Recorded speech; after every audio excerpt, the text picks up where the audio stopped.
मैं भी पूरा गोबर हूँ यार।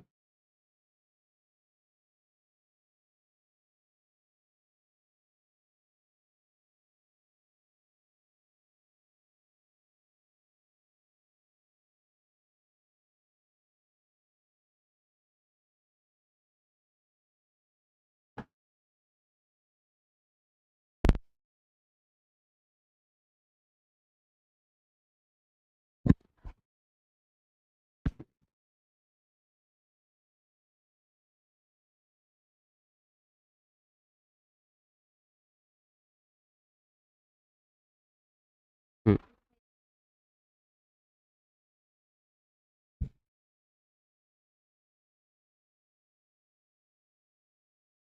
हरिओम। नमो नमः। स्वागत है आप सभी का सरल संस्कृत व्याकरण पर। मैं अरुण पांडे। आज मैं अभिज्ञान शाकुंतलम के अग्रिम व्याख्यान के साथ आप सबके मध्य उपस्थित हूँ। और आज हम लोग अभिज्ञान शाकुंतलम में शकुंतला की विदाई का अंतिम कुछ प्रसंग पढ़ेंगे और उसके बाद आज चतुर्थ अंक को यहीं पर समाप्त करेंगे। ठीक है, तो प्रारंभ करते हैं। उससे पहले एक बार आग्रह रहेगा कि जो भी लोग जुड़े हैं वो लोग इस लिंक को शेयर कर दें, जिससे और आपके मित्रगण इसका लाभ उठा सकें। ठीक है, चलिए प्रारंभ करते हैं। हम पिछले व्याख्यान में, जो कि 2 दिन पहले हुआ था, कल और परसों व्याख्यान नहीं हो पाया कुछ क्रम में, प्रभु इसके बाद अभी कहाँ केवल चतुर्थ अंक थोड़े न पढ़ना है। हम लोग पूरा विज्ञान शाकुंतलम पढ़ेंगे तो पूरा अभी 3 अंक तो बकी बचा है, वो तीनों पढ़ लें, उसके बाद विचार करेंगे। तो हमने देखा था अभिजनवतो भर्तुश्लाघ्ये स्थिता गृहिणी पदे, और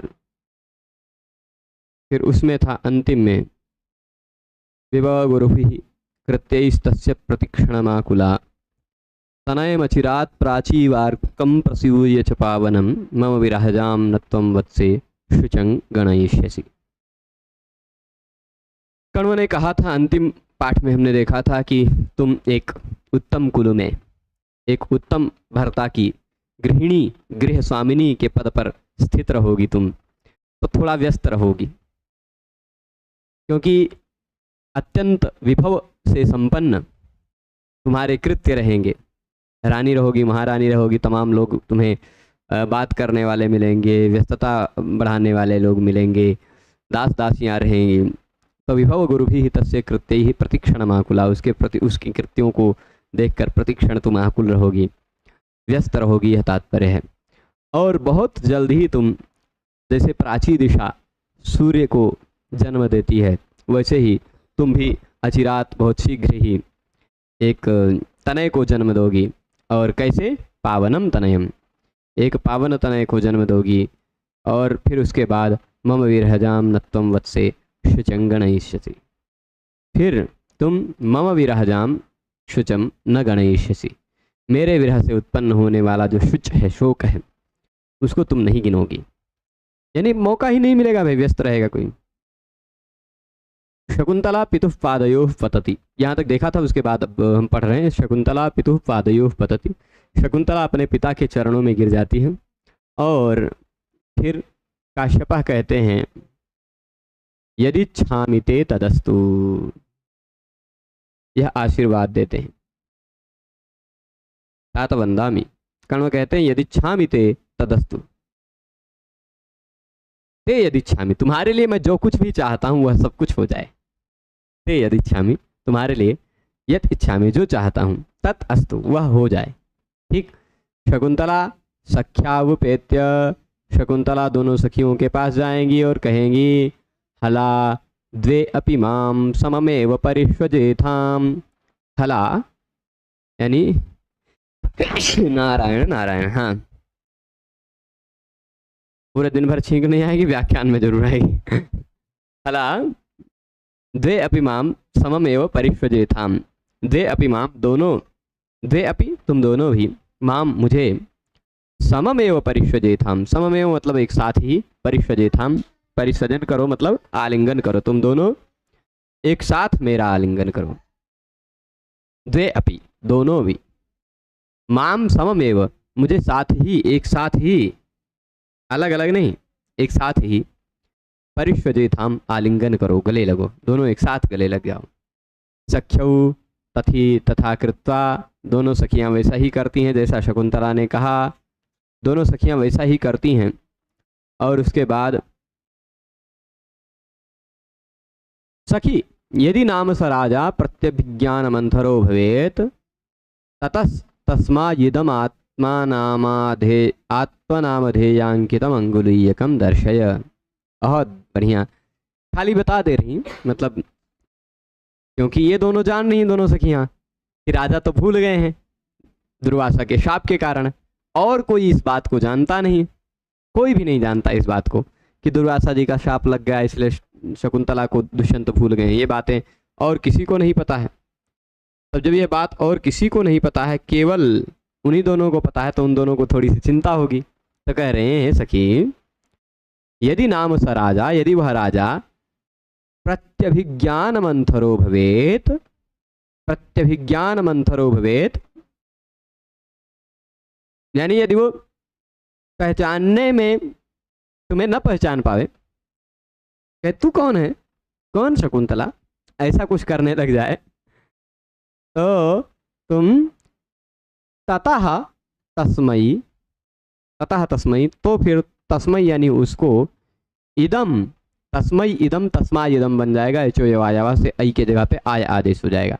तस्मयी इदम आत्मनामधेयांकितम, आत्मनामधेयांकितम मतलब अपने नाम से अंकित, अपने नाम से यानी उस दुष्यंत के नाम से अंकित।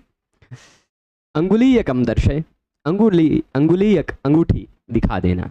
यदि वह दुष्यंत तुम्हें पहचानने से इनकार करें, यदि ऐसा कहें कि मैं तुम्हें नहीं पहचान रहा हूँ, कौन हो, तो तुम अंगूठी यही दिखा देना, यही तुम्हारा परिचय होगा। ठीक है। तो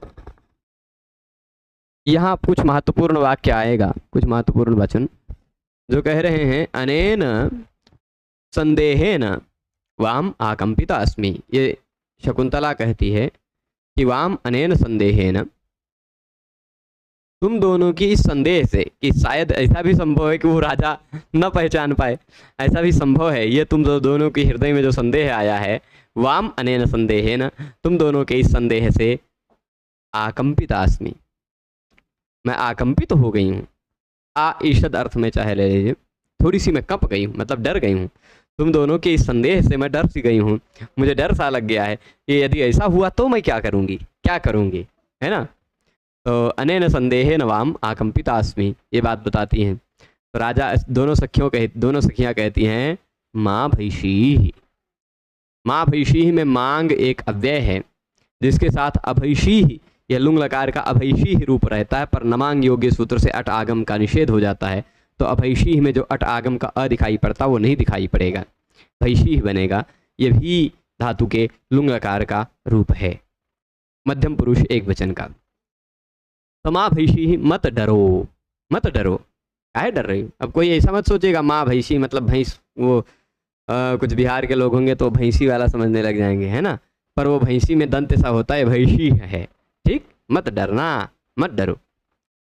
नहीं तो कोई कहते हैं कि कोई एक मोटी बैठी हुई होगी, उस मोटी को रोक के कहेंगे माँ भैंसी, माँ, अरे भैंसिया रहने दे, ऐसा कुछ नहीं कहना चाह रहे हैं। ठीक, माँ भैंसी। अति स्नेहा पाप शंकी, महत्वपूर्ण वचन है। किसने कहा, दोनों सखियों ने कहा है। ठीक है, दोनों सखियों ने कहा मत डरो। क्यों मत डरो, अति स्नेह पाप शंकी, अत्यधिक जो स्नेह होता है, अत्यधिक स्नेह जो होता है वो थोड़ा सा डर की आशंका बनाकर रखता है। जैसे माता को बहुत ज़्यादा स्नेह होता है पुत्र से, ध्यान से जाना, ऐसे बोलते रहते, है ना। तो वैसे ही तुमसे बहुत ज़्यादा स्नेह है, इसलिए ये पाप की, डर की आशंका होने के कारण मैंने ऐसा कह दिया, पर डरो मत। ठीक, मत डरो। अति स्नेह पाप शंकी, क्योंकि अत्यधिक स्नेह है, इसलिए तुम्हारे अनिष्ट की आशंका मेरे हृदय में होने लगी, इसलिए ऐसा कह रही थी। ठीक है, तो अब शार्ंगरव कहते हैं, शार्ंगरव युगान्तरमारूढः सविता तत्र तरतामत्र भवति। युगान्तरमारूढः सविता। युगांतर कहते हैं 4 हाथ को, ठीक है। भगवान सूर्य युग परिमाणम, युग परिमाणम मतलब युग कितने हैं? 4, है ना। तो युगांतरम मतलब युग के बराबर 4 हाथ, ऐसे ऐसे नापिए 1 2 3 4, 4 हाथ ऊपर चढ़ गए हैं सूर्य भगवान। तो जल्दी करो, नहीं और मूड़ी पे जब चढ़ जाएंगे तब तपाएंगे।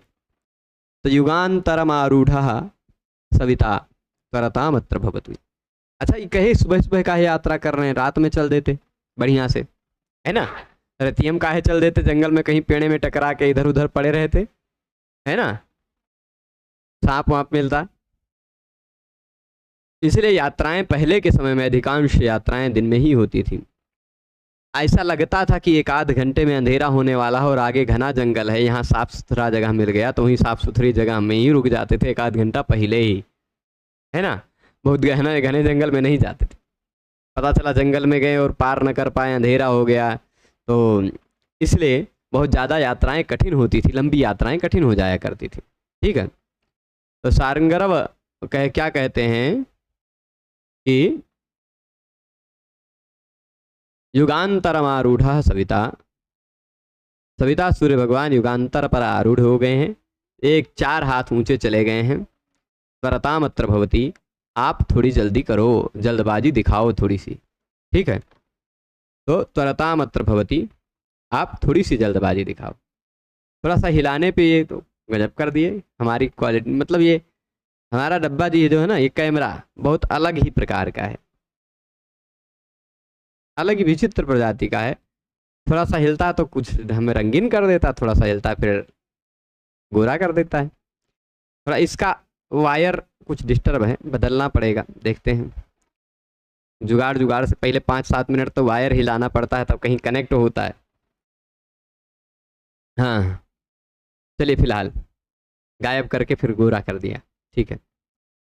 अभी युगांतरमारूढ़ सविता तरतामत्र भवति, आप थोड़ा सा जल्दी करो क्योंकि सूर्य भगवान 4 हाथ ऊपर आ गए। तो शकुंतला कहती आश्रमाभिमुखी स्थित्वा, आश्रम की ओर अभिमुख होकर कहती है पिताजी से अपने, तात कदानुभूयस्तपोवनम प्रेक्षिष्ये। हे तात, हे पिताजी, अब मैं फिर से कब यह तपोवन देख पाऊंगी, कब मैं इस तपोवन को फिर से देख पाऊंगी, ऐसा कहती है।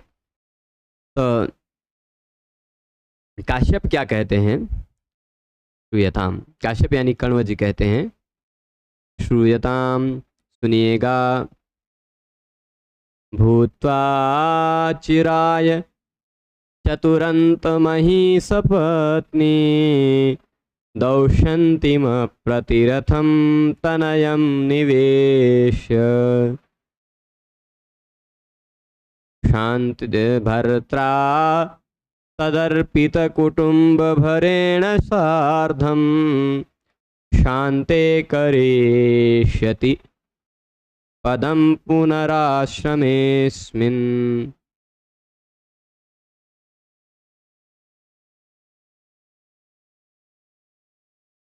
एवमस्ति वा? मह्यं तु नैवं प्रतिभाति यत् चलच्चित्रं शनैः चलति इति। तो भूत्वा पुंचिराय चतुरन्तमही सपत्नी, दौशन्तीम प्रतिरथं तनयं निवेश्य, भर्त्रा तदर्पित कुटुंब भरेण सार्धं, शान्ते करिष्यसि पदं पुनराश्रमेस्मिन्। भूत्वा, होकर, भूत्वा का तात्पर्य क्या लेंगे, होकर, क्या होकर, चिराय, दीर्घ काल के लिए, थोड़े मोड़े समय के लिए नहीं, दीर्घ काल के लिए, चिराय, क्या होकर चिराय, चिरकाल के लिए क्या होकर, चतुरंतमही सपत्नी, चतुरंत मही, यह जो चतुरंत चारों दिशाओं में चार जो समुद्र हैं, उन चारों समुद्रों तक की जो मही है, धरती है, वह चतुरंत मही। चारों दिशाओं में अंतिम छोर तक चले जाओ, अंतिम छोर तक चले जाओ। देखिए फिर से बदल दिया हमको, ये तो बदलता ही रहेगा। कहा हो भैया कैमरा जी? हाँ, तो चतुरंत मही सपत्नी भूत्वा, चतुरंत मही, इस जो पूरी पृथ्वी है, इस पूरी पृथ्वी की सपत्नी हो जाओ। सपत्नी मतलब सौतन, चारों ओर समुद्र से घिरी जो मही है, उस मही की सपत्नी यानी सौतन बन जाओ। अब धरती की सौतन कैसे बन जाओगे भैया? क्योंकि भूपति कहा जाता है राजा को। राजा को क्या कहा जाता है? भूपति। भूपति इसे कहा जाता है, इससे पता चल जाता है कि भू, धरती उसकी पत्नी है राजा की। ठीक, वो धरती का भोग करता है। तो राजा हो गया भूपति यानी भू का स्वामी, और यह राजा की पत्नी हो गई। मतलब राजा की पत्नी हो गई का तात्पर्य क्या? यह मही सपत्नी हो गई कि नहीं? मही धरती की सपत्नी सौतन हो गई। तो थोड़े समय के लिए नहीं, चिराय, दीर्घ काल के लिए तुम मही की सपत्नी हो जाओ, धरती की सपत्नी हो जाओ। ठीक है, कितने दिनों के लिए? तो कह रहे हैं चिराय, चिरकाल के लिए क्या हो जाओ? मही सपत्नी हो जाओ। और मही, चिराय जो है, हाँ, अव्यय नहीं है यहाँ चिराय, संभवतः। वैसे एक अव्यय भी है चिराय, पर यहाँ चिर शब्द से चतुर्थी विभक्ति का एक प्रयोग है, सायं चिरम वाला जो चिर शब्द है उससे। तो पर फिर भी देखते हैं, चिराय चिरकालम, हाँ अव्यय ही है, अव्यय ही, चिरकाल काल अर्थ में ही है। तो चतुरंत मही पत्नीम, चतुर अंत, चतुर, चतुर का तात्पर्य होता है चारों समुद्र, चारों ओर, और उनके अंत यानी सीमा, चारों ओर समुद्र की सीमा के अंत तक जो है, वहां तक जो चतुरंत मही है उसकी सपत्नी हो जाओ। सपत्नी का तात्पर्य समान भर्तृका, यानी तुम्हारा जो पति है वही चतुरंत मही का भी पति है। तो दोनों, इसलिए सौतन इस भाव से सपत्नी कह रहे हैं। ठीक है, तो चतुरंत मही सपत्नी चिराय भूत्वा। फिर उसके बाद दौष्यन्तीम प्रतिरथम तनयम निवेश। चतुरंत में प्रत्यय तथा बहुव्रीहि तत्पुरुष समास है। चतुरंत में चतुर और अंत है, अंत शब्द है, अम धातु से तन प्रत्यय लगा के बनाएंगे, या क्या अंत वैसे बनाता है, वैसे अंत शब्द है। चतुरंत, मही जानते ही हैं, मही की सपत्नी, तो चतुरंता मही सपत्नी। ठीक है, तत्पुरुष समास ही है, बीच में बहुव्रीहि है।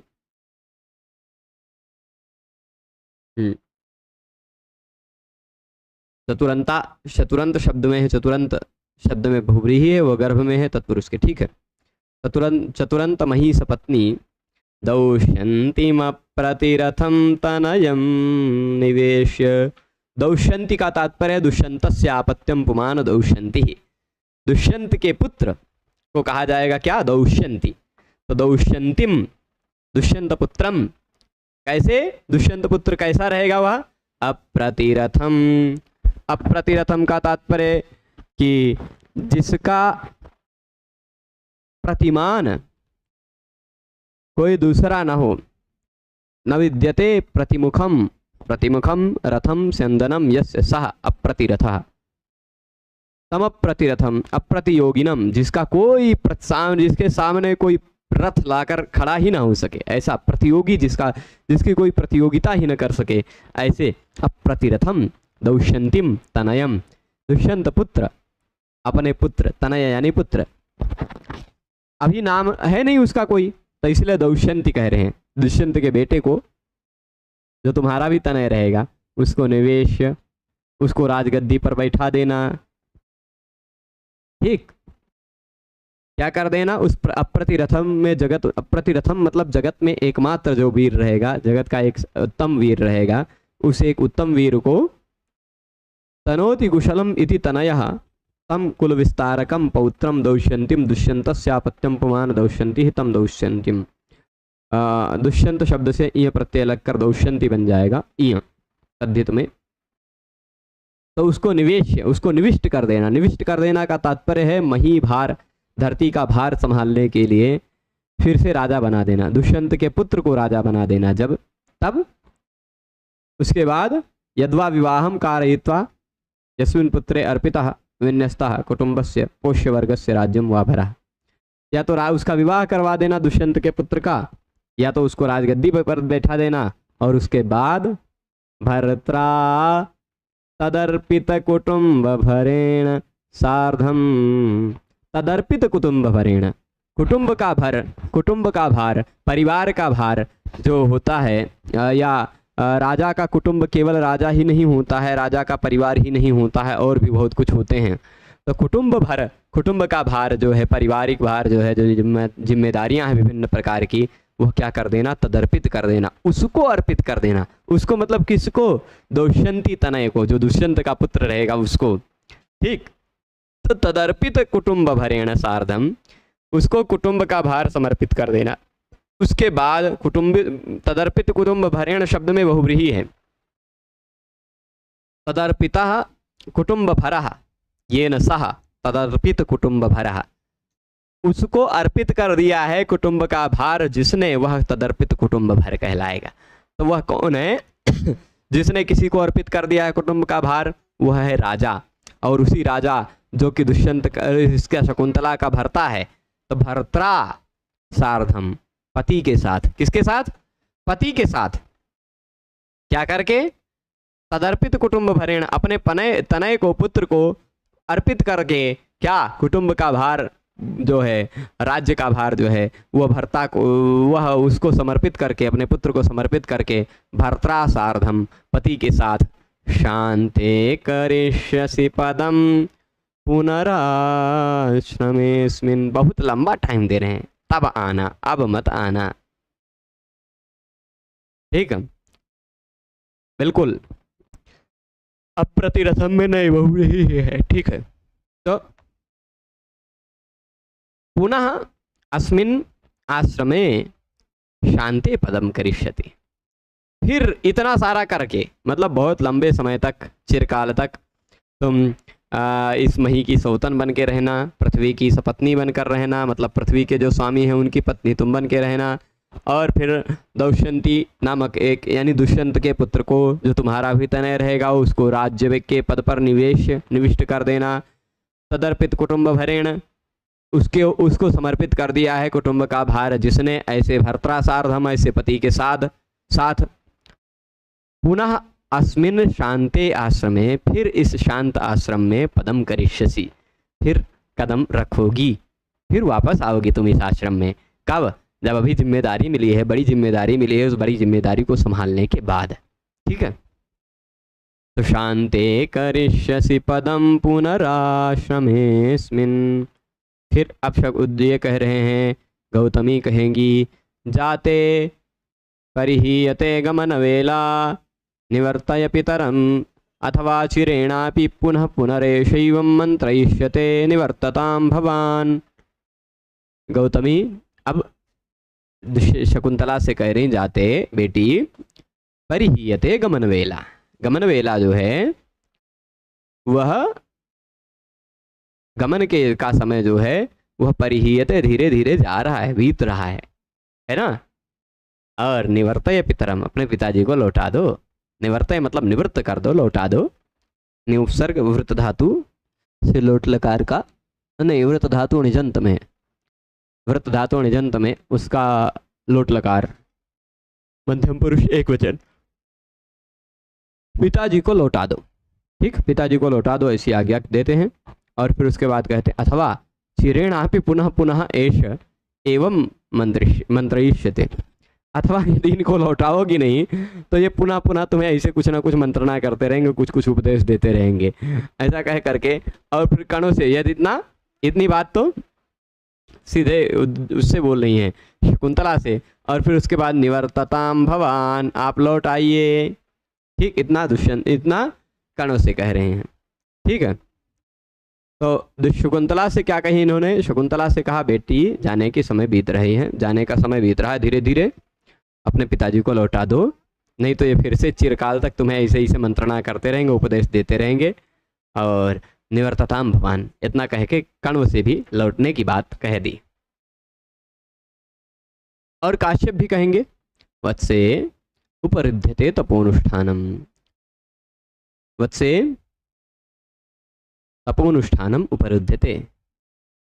देखिए, किसी से भी कहा जा सकता है, तपस्या में जो भी तपश्चर्या करनी है, जो कुछ कार्य और करने हैं, वह अनुष्ठान, उसका अनुष्ठान उपरुद्ध हो रहा है, उसमें अवरोध हो रहा है। थोड़ा थोड़ा जैसे जैसे देर होती जाएगी वैसे वैसे और कुछ अनुष्ठान करना होगा, हवन करना होगा, मध्याह्न संध्या करनी होगी, या फिर उसके बाद तमाम षटकर्म तो ब्राह्मणों को करने ही होते हैं, पर ये अग्निहोत्री थे, सोमयाजी भी थे, तो विभिन्न प्रकार के और कर्म करने होते हैं। तो इसलिए तपोनुष्ठानम उपरुध्यते, अवरुद्ध हो रहा है, वो समय अनुसार करना पड़ता, मर्यादित होकर करना पड़ता है।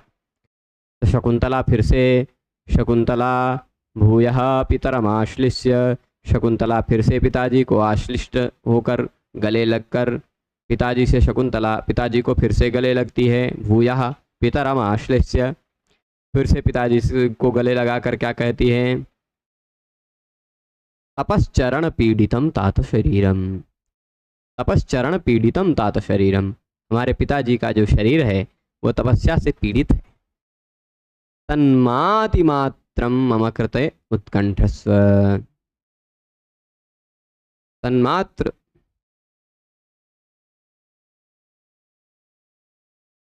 हे पिताजी, आपका जो शरीर है वह तपस्या के कारण ही पीड़ित है। किसके कारण पीड़ित है? तपश्चरण पीड़ितम। तपश्चरण पीड़ितम का तात्पर्य क्या है? तपश्चरण करने के कारण पीड़ित हो गया है, उत्कंठ हुए क्या? आपका शरीर। इसलिए माँ अतिमात्रम, अत्यधिक मात्रा में, ज़्यादा, है ना, मम कृत उत्कंठस्व, मेरे लिए उत्कंठित मत होना। तो अत्यधिक मात्रा में मेरे लिए उत्कंठित मत होना। ठीक, तन माँ अतिमात्रम, मेरे लिए थोड़ा ज़्यादा उत्कंठित मत होना, मेरा विरह बहुत ज़्यादा ना सताए, मेरी याद में बहुत ज़्यादा पीड़ित मत होना पिताजी। ऐसा कह रहे हैं क्योंकि तपश्चरण के तपोनुष्ठान से आपका शरीर वैसे ही ऑलरेडी पीड़ित है, और यदि अब मेरे वियोग में रहेंगे और ज़्यादा याद करेंगे और ज़्यादा पीड़ित होंगे तो वह आपके लिए हानिकर होगा। उत्कंठा मत बनाइएगा बहुत ज़्यादा, यह तो कहना चाह रही है। फिर काश्यपः सनिश्वासम, काश्यप निश्वास पूर्वक कहते हैं।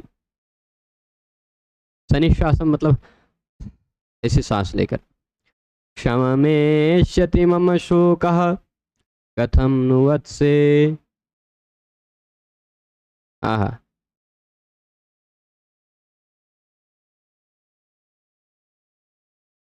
यहाँ मुझे लगता है आर्या छंद ही है। क्षममेष्यति मम शोकः कथं नु वत्से त्वया रचितपूर्वम् उटजद्वारविरूढं निवारबलिं विलोकयतः। हे वत्से, भाव समझिएगा, मैं उस भाव से नहीं गा पाऊंगा श्लोक। हे वत्से, बेटी, मम शोकः, मेरा शोक, मेरा शोक, कथन्नु शममेष्यति, भला कैसे शांत होगा। बेटी, मेरा शोक भला कैसे शांत होगा? क्यों? क्योंकि त्वया रचित पूर्वम, तुम्हारे द्वारा पूर्व काल में जिसकी रचना की गई, तुमने बहुत पहले जिसको बनाया था, कहाँ क्या बनाया था? उटजद्वार विरूढ़म,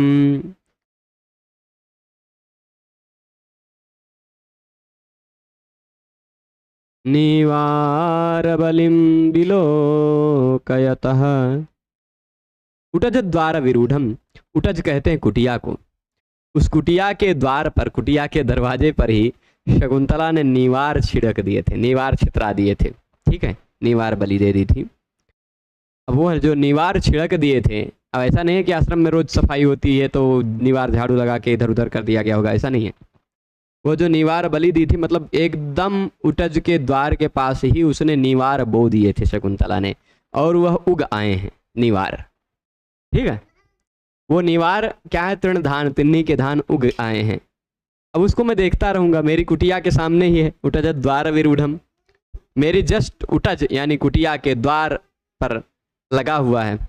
उसको देखते हुए उटज द्वार विरूढ़म निवार बलिम बिलोकयतः, उस निवार की, तृण धान की, तिन्नी के धान की बलि को विलोकयतः देखते हुए, समझिएगा, कुटिया के द्वार के पास ही जो विरूढ़ है, मतलब कुटिया के द्वार के पास ही जो उग आया है, रोहण हो गया है, जिसका रोहण होना मतलब उग आना, विशिष्ट रूप से जो उग आया है, जिसका रोहण हो गया है, ऐसे निवार बलिम, निवार के बलि को विलोकयतः देखते हुए, मम मेरा शोक, मेरा शोक कथन्नु शममेष्यति, भला कैसे शांत होगा, क्योंकि हे बेटी तुम्हारे द्वारा रचित पूर्व वह उटज द्वार विरूढ़ निवार बलि है, उसको देखते देखते मेरा शोक कैसे शांत होगा, जब जब देखूंगा तुम्हारी याद आएगी। अब इसका मतलब वो नहीं कहना चाह रहे हैं कि तुम जा रही हो तो खोद के वो ले जाओ, ऐसा नहीं कहना चाह रही। वो कुछ कुछ चीज़ें जो होती हैं ना, कुछ कुछ का दुख होते हैं, वह अपरिहार्य होते हैं, तो वह होगा ही, ठीक।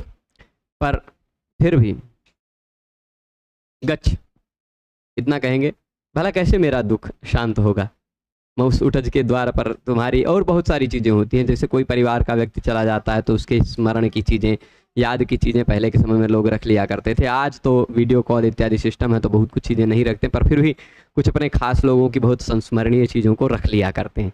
ये हमारे उसने दिया था, ये उसने दिया था, इसे शुकनासुपदेश में गजब का प्रसंग आता है इसी तरह का ना, कि लक्ष्मी जब क्षीर सागर से निकलने लगी तो भाई बहनों से बिछड़ जाएंगी, इसलिए कालकूट से मोहन शक्ति, मदिरा से मद और उच्च ईश्वर से चंचलता इत्यादि सब कुछ लेकर निकल के आई थी कि ये मेरे विरह विनोद चिन्हानी, विरह विनोद चिन्हानी।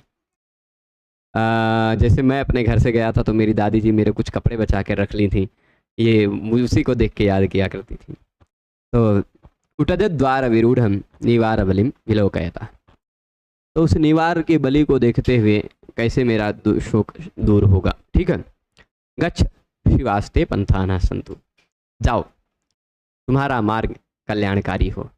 ठीक है, ते पंथाना, तुम्हारे पंथाना, तुम्हारे मार्ग, शिवाह स्युः, शिवाह संतु, कल्याणकारी हों, मंगल हों। ठीक है, शुभकर हों तुम्हारे मार्ग। निष्क्रांता शकुंतला सहयायिनश्च, इस तरह से शकुंतला निकल गई। ठीक, निष्क्रांता शकुंतला, शकुंतला निकल गई, और सहयायिनश्च, साथ में जाने वाले लोग भी निकल गए।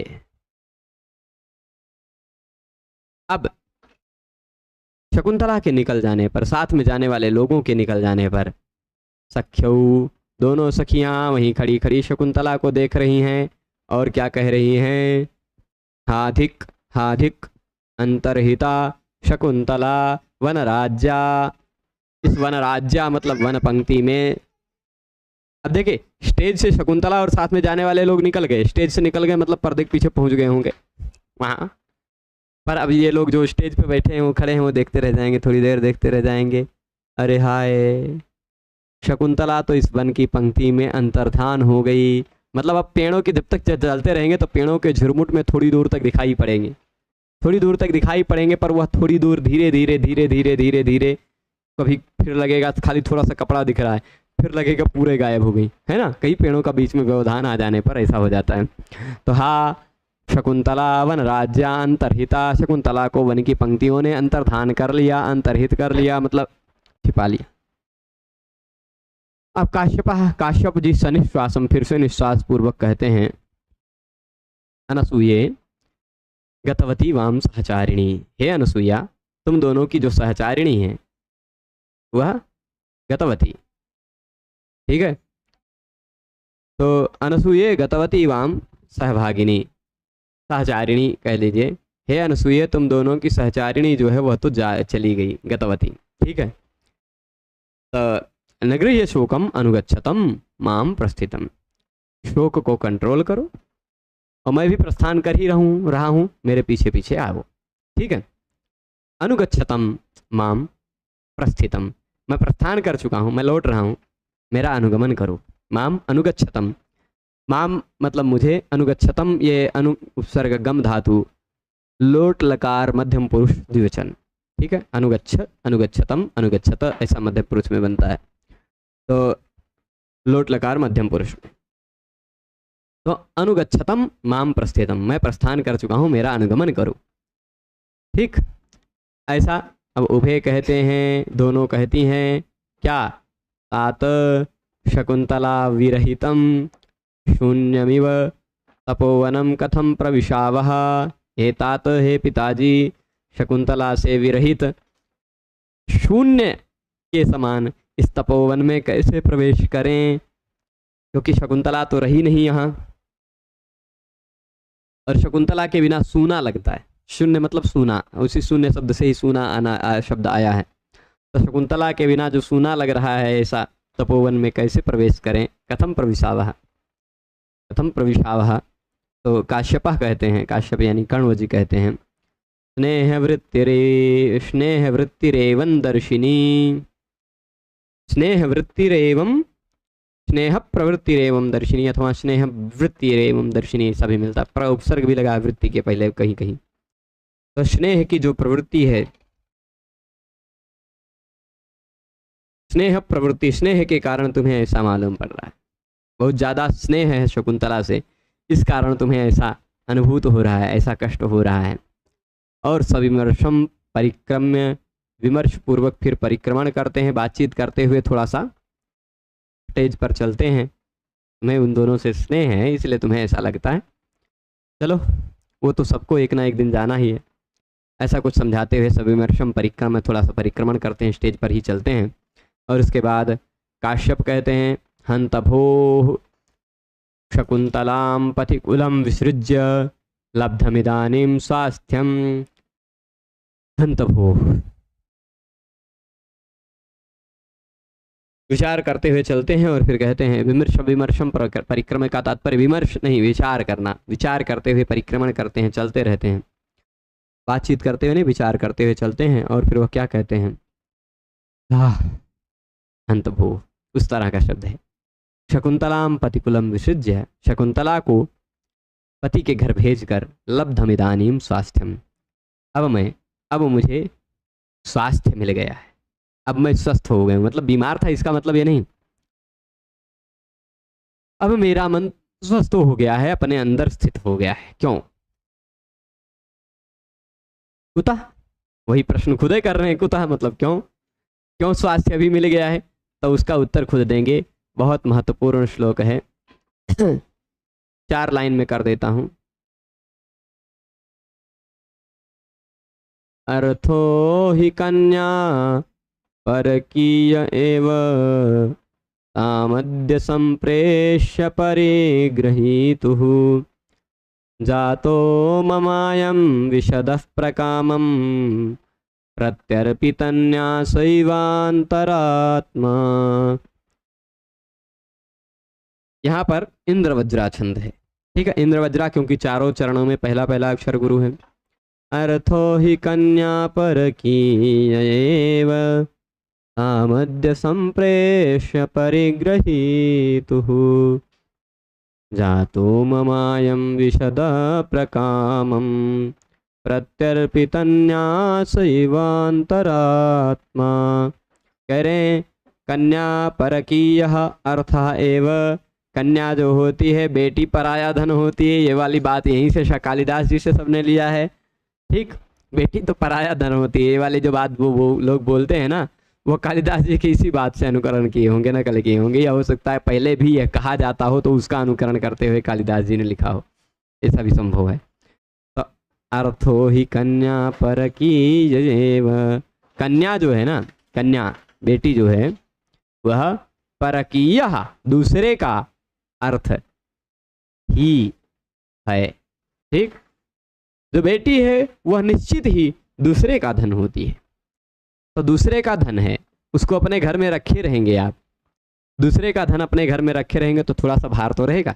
ये किसी दूसरे की जिम्मेदारी मैं संभालना हूँ, किसी दूसरे को किसी दूसरे की जो संपत्ति है, किसी दूसरे के घर की धरोहर है, उसको मैं अपने घर पे अपने यहाँ रखा हूँ, ऐसा। तो तामद्य संप्रेष्य परिग्रहीतुः, ताम उस पर कि ये जो धन था उस शकुंतला को, अद्य आज, संप्रेष्य अब जिसका धन था उसके पास भेज दिया, संप्रेषित कर दिया। तो परिग्रहित कहाँ भेजा? परिग्रहीतुः, जो परिग्रहीता हैं, पाणिग्रहीता हैं, जो उसका पाणी ग्रहण करने वाले हैं, जो उसका परिग्रहण करने वाले हैं, जो उसके पति हैं, जो उसके स्वामी हैं, उसके पास भेज दिया। परिग्रहीतुः संप्रेष्य, परिग्रहीता के पास भेज दिया। और फिर उसके बाद जातो ममायम विशदः प्रकामम, जातो ममायम, जातः मतलब हो गया है, मम मेरा, जातो ममायम जो यह मेरे मन में है, अब उस कन्या को भेज दिया जब, तब मम मम अयम विशदः जातः, मेरे हृदय में, मम अयम अंतरात्मा, देखिएगा, मम अयम अंतरात्मा, मेरी यह जो अंतरात्मा है वह अंतरात्मा विशद हो गया है। क्यों भाई? कितना विशद हो गया है? प्रकामम अत्यधिकम, अत्यधिक विशद हो गया है मेरा, मेरी जो अंतरात्मा है वह अत्यधिक विशद हो गई है। इसका मतलब क्या है? जातो ममायम विशदः प्रकामम चिंताद्यागमनेन, चिंता इत्यादि जो है ना, वह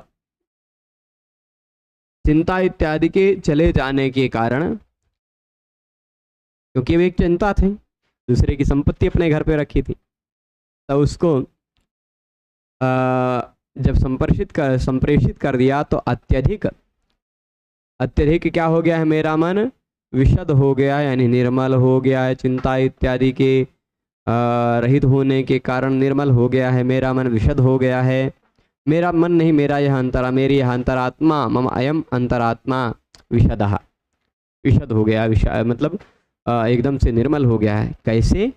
प्रत्यर्पितन्यासैवांतरात्मा, विशद शब्द का अर्थ होता है निर्मल अर्थ में लिया है, ठीक, निश्चिंत हो जाना, चिंता मुक्त हो जाना। अब एक मन जो अंतरात्मा में जो चिंता थी कि ये किसी दूसरे की धरोहर है, अपने घर पर कब तक रखेंगे, कभी ना कभी तो किसी के घर भेजना है, तो यह जो एक अंतरात्मा में एक भार था, वह भार, वह जो चिंता, वह चिंता सब कुछ समाप्त हो गई, ठीक। तो वह मेरा मन, मेरी अंतरात्मा इस तरह से विशद हो गई है, इस तरह से चिंता इत्यादि के से निर्मल हो गई, चिंता इत्यादि से विनिर्मुक्त हो गई है। और कैसे? प्रत्यर्पित न्यास इव, जैसे न्यास होता है धरोहर। कोई व्यक्ति कहीं यात्रा पर जा रहा है और जाते जाते आपके घर, क्योंकि झोपड़ी है, पहले के समय में फूस की झोपड़ियाँ रहती थी, झोपड़ियों में बहुत सारा सामान रख के घर से यात्रा पर अगर कोई निकल जाए, और यात्रा पर निकल जाए तो भाई संभव है कि उसकी फूस की झोपड़ियों में कोई आग लगा दे, या हो सकता है झोपड़ियों को तोड़ के रात में सामान उठा ले जाए। इसलिए क्या करते थे लोग? दूसरे के घर में अपने घर की सामग्री रख के धरोहर के रूप में, ताला के रूप में, स्टील के बर्तन में या किसी चीज़ में रख करके चले जाते थे, सील उल पैक वैक करके, कैसे ही मैं वापस आऊँगा तो ले लूँगा, या गिना के रख के जाते थे। या तो न्यास जो होता है धरोहर कहलाता है, तो उसको वैसे गिन के रख के चले जाते थे, उसको उपनिधि कहा जाता था। जो बिना गिने उसे ही कहते थे ये मेरा कुछ सामान है, इसको बचा के रखिएगा, वैसे ही वो उपनिधि कहलाता था। और फिर उसके बाद जो गिन करके दिया जाता था वो उपनिक्षेप कहा जाता था, बता दिया जाता था कि ये क्या है। तो ऐसे ये दोनों को न्यास कहा जाता है, दोनों धरोहर होते हैं, ठीक है। तो प्रत्यर्पित न्यास, धरोहर को प्रत्यर्पण, धरोहर का प्रत्यर्पण कर दिया है। तो अब जैसे किसी का धरोहर आप अपने घर में रखें, चोरी हो जाएगा तो अपना तो कुछ था नहीं, अपने घर का तो था नहीं, किसी का जिसका हम रखें वो समर्पित करना पड़ेगा वापस, झूठे। ये एक प्रकार का धरोहर बहुत भारी चीज होती है ना, इसलिए प्रत्यर्पित न्यासैवांतरात्मा, मेरी जो अंतरात्मा है वह प्रत्यर्पित न्यास की तरह हो गई, मतलब जिसने न्यास का प्रत्यर्पण, धरोहर का प्रत्यर्पण कर दिया है, ऐसा हो गया है। इति निष्क्रांता सर्वे, इस तरह से स्टेज से सब निकल जाते हैं। और इति चतुर्थों कहा, और इस तरह से चतुर्थ अंक समाप्त हो जाता है। ठीक है, अब चतुर्थ अंक समाप्त हो गया है। पंचम अंक का जो व्याख्यान है वहाँ से आगे हम लोग, आसन पर स्थित पर्दा गिरता है, पर्दा उठता है तो आसन पर बैठे हुए राजा और उनका मित्र विदूषक जो माधव्य है वह प्रवेश करते हैं। ठीक है, तो अब इस व्याख्यान को आज यहीं समाप्त करेंगे। सभी लोग इस व्याख्यान में जुड़े रहे उसके लिए सभी को बहुत बहुत धन्यवाद। नमो नमः। अच्छा, कुछ प्रश्न हैं, उन प्रश्नों का उत्तर दे देते हैं। नेट की तैयारी के लिए कौन सा बुक सही होगा? मूल से अध्ययन करें, ज़्यादा सही रहेगा। देखिए, क्योंकि हाँ वैसी कुछ गाइड पुस्तकें हैं, संस्कृत प्रतिस्पर्धा प्रकाश है, प्राख्याता है, आख्यातास्मि, पुराने प्रश्नों को संदर्भ लेने के लिए ले सकते हैं, पर आजकल प्रश्नों के स्तर नए हो गए हैं। तो मूल पुस्तकों से एक बार अध्ययन करें, समय लगाइए, बिल्कुल लगाइए, पर विधिवत लगाइए। पता चलता है कि गाइडों से अध्ययन करते करते हम कहीं बीच में अटके रह जाते हैं, इसलिए तो ये बात ध्यान रखिएगा। एक एक विषय मैं नहीं अभी बता पाऊंगा कौन सा कैसे पढ़ें, मूल से पढ़िए। वैदिक साहित्य ऐसा तो है नहीं कि दुर्लभ है, परम दुर्लभ है। आपको पुरुष सूक्त पढ़ना है तो पुरुष सूक्त भी मिल जाएगा, अग्नि सूक्त पढ़ना है अग्नि सूक्त भी मिल जाएगा। ऋग्वेद में सूक्त का नंबर लिखा है, आप गूगल पर डालिए ऋग्वेद 10.10, तुरंत ही यमी संवाद सूक्त खुल जाएगा। तो वो सब कुछ मिल जाता है, सामग्रियाँ उपलब्ध होती हैं, बहुत सारी पुस्तकें उपलब्ध हैं, तो वह सब कुछ आप वहाँ से लेकर पढ़ सकते हैं। ठीक है, तो मूल के आधार पर अध्ययन करना आप सभी के लिए ज़्यादा अच्छा रहेगा। हाँ, गाइड सहायक होते हैं पर गाइड पर्याप्त नहीं होते। ठीक है, बहुत सहायता करते हैं गाइड तब सहायता करते हैं जब आपके पास 1-2 महीना बचा हो केवल परीक्षा में, और फिर केवल गाइड आप अध्ययन करते रहे, पर उसमें पूर्णतः निश्चित नहीं कह सकते हम कि हाँ आपकी सफलता ही हो जाएगी। चलिए, और फिर उसके बाद 73 कोड के विषय में प्रभु मैं बहुत ज़्यादा अभी समय नहीं दे पाया हूँ, सिलेबस बहुत ज़्यादा नहीं ध्यान दिया हूँ। भैया एक प्रश्न था कि मम्मटाचार्य काव्य प्रकाश में काव्य प्रयोजन आदित्यादेह में युरादीनामी व अनर्थ निवारण, आदित्यादेह में पंचमी विभक्ति क्यों हो रही है? आदित्यादि तो सामान्य रूप से अनर्थ निवारण के हेतु बन रहे हैं और हेतु में विभक्ति होती है। देखिए, तृतीया होती है, पर ऐसा नहीं है, तृतीया में ही हेतु में तृतीया विभक्ति ही नहीं होती। हेतु में आप और विभाषा गुणे स्त्रियाम देखिएगा, विभाषा गुणे स्त्रियाम में विभाषा अलग भी सूत्र, वो विभाषा एक अलग, विभाषा गुणे एक अलग सूत्र मानते हैं और अस्त्रियाम एक अलग सूत्र भी मानते हैं, तो उससे भी काम चला सकते हैं। हेतु में पंचमी भी होती है, और पर यहाँ पर्यायवाची निमित्त के पर्यायवाची शब्द का ग्रहण नहीं है, अन्यथा निमित्त पर्याय प्रयोगे सर्वासाम प्राय दर्शनम भी काम चला लेते, पर यहाँ मुझे लगता है विभाषा गुणे स्त्रियाम चलाना चाहिए। 25 एवं 73 कोड को स्पष्ट करें। देखिए, 25 कोड वह होता है जो लोग संस्कृत विषय लेकर के किसी आधुनिक विश्वविद्यालय से, जहाँ बहुत सारे डिपार्टमेंट है, राजनीति शास्त्र, फिर आर्ट फैकल्टी के अंतर्गत एक संस्कृत क्या कहते हैं, आर्ट फैकल्टी के अंदर एक संस्कृत डिपार्टमेंट होता है, जहाँ पर एमए होता है। वहाँ से जिन लोगों ने संस्कृत विषय लेकर के एमए किया है उन लोगों के लिए 25 कोड है। और जो लोग संस्कृत के अंतर्गत का कोई विषय जैसे हो गया व्याकरण, दर्शन, साहित्य, ज्योतिष, मीमांसा, न्याय, वेदांत, अद्वैत वेदांत, विशिष्टाद्वैत वेदांत, मध्य वेदांत, या अन्य कोई ऐसे विषय लेकर के परंपरागत ढंग से आचार्य करते हैं, उन लोगों के लिए 73 कोड है। ठीक है, अब आजकल क्या होता है, हाइब्रिड डिग्री मिलती है कुछ। अच्छा, इसमें भी कुछ है, जो लोग अब संस्कृत के ही एक और 2 स्ट्रीम आई हैं, जो लोग हिंदी स्टडीज विषय से लेकर के एमए करते हैं उनके लिए 103 संभवतः, हिंदू स्टडीज भी एक कोड आ गया है, 101 है या 102 या 103, इन्हीं तीनों में से कोई है। एक IKS भी आ गया, इंडियन नॉलेज सिस्टम भी आ गया है, उसका भी प्रयोग करके उससे भी एमए नेट JRF किया जा सकता है। अब आजकल हाइब्रिड डिग्री हो गई, मतलब कुछ लोगों की डिग्री में आचार्य भी लिखा रहता है, एमए भी लिखा रहता है, तो वो लोग बहुत कंफ्यूज होते हैं। वो लोग बार बार मुझसे ये प्रश्न पूछते हैं कि क्या करना चाहिए, ऐसे लोगों को 25 से देना चाहिए परीक्षा की नहीं देनी, 73 से देनी चाहिए। तो ऐसे मैं लोगों को आग्रह करता हूँ कि आप अपने सामर्थ्य की अभिवृद्धि करें, 25 और 73 दोनों से दें। यदि आपकी डिग्री में दोनों लिखा है तो आप दोनों से दीजिए, क्योंकि आक्षेप हो सकता है कि आप MA मतलब आप सब किसी परंपरागत विषय को लेकर कर रहे हैं तो आप 73 क्यों नहीं दिए, 25 क्यों दिए, हो सकता है, पर ये बातें सब जगह पता नहीं होती, तो सब जगह आक्षेप नहीं होता। कहीं कहीं परंपरागत विश्वविद्यालयों में आक्षेप होता, अधिकतम जगह पर नहीं होता है। ये समझ लीजिए कि 70% जगहों पर दिक्कत नहीं आती है, 30% जगहों पर दिक्कत आने की संभावना रहती है यदि आप आचार्य हैं और 25 से दिए हैं तो। ठीक है, पर फिर भी कोई दिक्कत नहीं, दोनों से तैयारी कर लीजिए, दोनों में आप सफलता पा लीजिए, बहुत बढ़िया रहेगा। ठीक है, तो 2025 नेट एग्ज़ाम कब होगा कह नहीं सकते प्रभु, संभवतः कह तो रहे हैं दिसंबर, शिफ्ट वाला दिसंबर में ही संभवतः हो जाए, पर अभी तक फॉर्म आया नहीं। फॉर्म आएगा, फॉर्म कम से कम 1 महीना चलेगा, यानी नवंबर तक चलेगा। फॉर्म आने के बाद कब तुरंत इतना जल्दी कर लेंगे, कहाँ नहीं जा सकता NTA, कब क्या करे। तो पर दिसंबर वाला टर्म बाकी है, फरवरी मार्च से पहले ज़रूर होगा, देखते हैं कब होता है। ठीक है, सभी लोग जुड़े रहे उसके लिए सभी को बहुत बहुत धन्यवाद। पुनः मिलेंगे कल पंचम अंक को पढ़ते हुए, इसी को थोड़ा सा और आगे बढ़ाते हुए। ठीक है, नमो नमः।